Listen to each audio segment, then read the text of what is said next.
There's a scene in Frieren Beyond Journey's End where Frieren's master, Flamma, asks her if she still loves magic. And Frieren responds with a lukewarm answer. She tells her master that she loves it somewhat, and then Flamma observes that Frieren has changed. When the two of them first met, Frieren had delighted in her magic with a passionate fervor, but that delight had gradually dried out during the 50 years of Frieren's apprenticeship. Flamma had given Frieren a new purpose in life, which is to dedicate her pursuit of magic entirely toward the goal of total revenge against the demons that destroyed their families and their histories. And every last moment of Frieren's life would be consumed by this pursuit, because at every moment for hundreds of years she would suppress her mana to conceal her powers from potential enemies. Flamma took the happiness out of Frieren's magic, and she turned it into a burden which Frieren would carry about forevermore as a constant reminder of death and vengeance. But then, centuries later, this burden of melancholy would go on to form the basis of Frieren's friendship with Fern. At the beginning of their adventure together, Frieren would ask the same question of Fern that Flamma had once asked Frieren.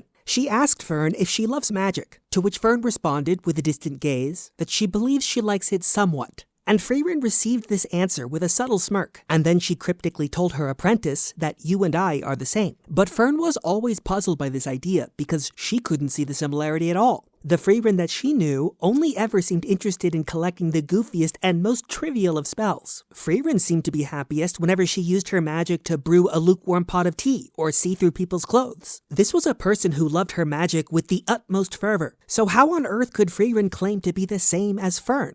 The reality was that Frieren had simply entered into a new era of her life, in which she was reclaiming something that Flamma had taken away from her all those centuries ago. She now collected these goofy, trivial spells as a way of renewing her love of magic. For these were the very spells with which she had once delighted Himmel, Eisen, and Heiter, and over time she gradually realized that they were almost like a symbol of their friendship, which was something that she loved. And so Frieren really is the same as Fern, for Fern had lost her love of magic in the same way that Frieren once did. It was something that Fern's adoptive father, Heiter, had taken away from her when he made her promise to pursue the arts of killing magic so that she could make a living as a mercenary after he died. Heiter even made Fern suppress her mana for the entire length of her life in just the same way that Frieren did, and this served as a constant reminder of the burdens of duty that weighed Fern down. But this is why it was so important that Frieren would become Fern's master. It wasn't merely the fact that the two of them were the same, it was also that Frieren was just a little bit farther along in her journey,